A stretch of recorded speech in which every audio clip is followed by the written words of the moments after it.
LAC पर सेना को ऑपरेशन अलर्ट किया गया है। भारतीय सेना को जवाबी हमले की आशंका है और ईस्टर्न लद्दाख को अरुणाचल तक भारतीय सेना अलर्ट पर की गई है। और ये साफ सूत्र बताते हैं कि किस तरह से भारत अब आने वाले वक्त में या यूं कहें कि नए साल में पूरी तैयारी के साथ एलएसी पर मौजूद रहेगा।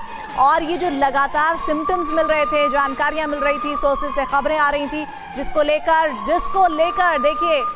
लेकर ये जानकारी दी गई है कि किस तरह से इस पूरे मामले पर अब भारत की सेना अलर्ट पर है। तवांग झड़प के बाद एलएसी से सबसे बड़ी बिग ब्रेकिंग न्यूज आ रही है और ये जानकारी ये है कि एलएसी पर सेना को ऑपरेशन अलर्ट बोला गया है, यानी कि आप तत्पर रहिए, आप अपनी तैयारी को पूरा रखिए। इसके साफ मतलब ये हो जाते हैं कि किसी भी वक्त कोई भी सिचुएशन अगर टफ होती है तो अपनी तैयारी में किसी भी तरह की कमी नहीं दिखनी चाहिए।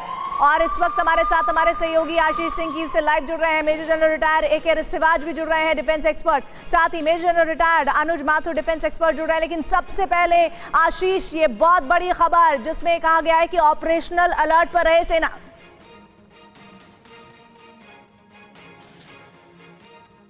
बिल्कुल, देखिए एक रिटेलिएशन एक्सपेक्ट कर रही है भारतीय थल सेना, और वो इसलिए क्योंकि जाहिर सी बात है कि एक ब्लडी नोज जो कहा जाता है कहावत की, वो दी गई है चाइनीज़ सेना को। और ऐसे में एक्सपेक्ट ये करना कि न केवल तवांग में बल्कि किसी और जगह पर, न केवल एक बल्कि 2 से 3 जगहों पर भी इस तरह के रिटेलिएशन हो सकते हैं। और अभी तक जो इन्फॉर्मेशन मिल पाई है डिफेंस इंटेलिजेंस और रॉ दोनों की तरफ से, हम इन्फॉर्मेशन कोऑर्डिनेट करके दर्शकों को बता सकते हैं कि इंडियन आर्मी के ईस्टर्न लद्दाख से लेकर पूरे अरुणाचल, इन सारे जगहों पर जितनी भी यूनिट डिप्लॉयड हैं उन्हें हाईएस्ट ऑपरेशनल प्रिपेयर्डनेस के लिए कह दिया गया है। वो एक्सपेक्ट करें कि किसी तरह का रिटेलिएशन हो सकता है चीनी सेना द्वारा। और ऐसे में जो चीज़ें थमी हुई हैं, रुकी हुई हैं, स्पेसिफिकली गलवान के बाद में, कोर कमांडर और WMCC के बाद में, वो शायद फिर एक बार और ज़्यादा इंटेंसिफाइड हो जाए और एलएसी एक बार फिर हीटेड अप हो जाए।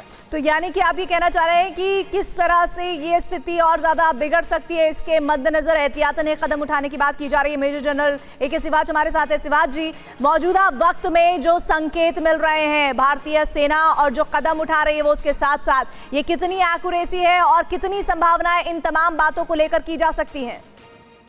देखो प्रीति, इसमें कोई शक नहीं, पहले से ही भारत की फौज को शक था, क्योंकि जिस प्रकार से अंदरूनी हालात हैं चीन के, वहाँ पर देखो इन्फ्लेशन रेट बहुत हाई है, कोविड जीरो पॉलिसी के अगेंस्ट लोग एक प्रकार सड़कों पे आ गए। तिनानमेन स्क्वायर के बाद पहली बार है जहाँ पर लोग मरने मारने को तैयार हैं और कहीं शी जिनपिंग के जाने के भी नारे लगे हैं।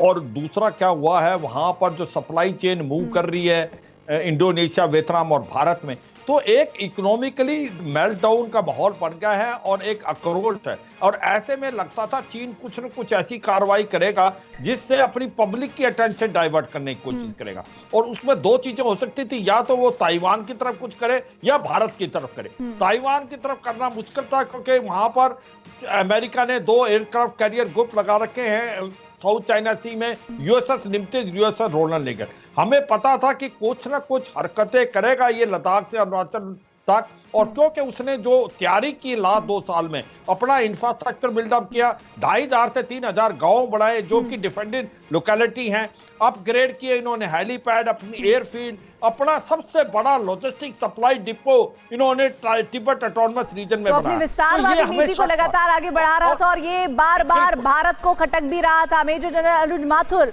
क्या आप भी ये बात मानते हैं कि ताइवान या फिर भारत, ये 2 ऐसी जगह थी, ये 2 ऐसे देश थे जहां पर अपनी जनता का ध्यान डाइवर्ट करने के लिए कुछ भी कर सकता था चीन, और उसके ही रेपरकशंस के तहत 9 दिसंबर की और 11 दिसंबर की घटना हुई है? प्रीति, बिल्कुल सही, आप बिल्कुल सही कह रहे हैं। मैं जनरल सिवाज से बिल्कुल सहमति रखता हूं। उसके अलावा मैं आपको 2 बातें और बताना चाहता हूं। देखिए, चाइना को सबसे बड़ी समस्या भारत और यूनाइटेड स्टेट्स के बढ़ते हुए, बेहतर होते हुए स्ट्रेटेजिक रिलेशनशिप से परेशानी है। दूसरी बात यह है कि जो भारत का स्टेटस, जो स्टैचर दुनिया के जियोपॉलिटिकल मैप पर बढ़ता चला जा रहा है, उससे उनको परेशानी है। और सब उसमें आग में घी डालने का काम किया जो ओली में हमारी जो कंबाइंड एक्सरसाइज हुई है हाई एल्टीट्यूड के एरिया में अमेरिकन फोर्सेस के साथ। तो वो उनको नागवार गुजरी। और ये जो दिखाई दे रहा है ये बिल्कुल उसकी बौखलाहट है। और इसका बिल्कुल साफ ये हमारी आर्मी को इसका अंदेशा था। और मैं आपको एक और बात बताना चाहता हूं, एक दो बार हमने कहा कि हम लोग ऑपरेशनल अलर्ट पे आ गए। आर्मी हमेशा एब्सोल्यूट रेडीनेस में रहती है, इसमें कोई संदेह नहीं है।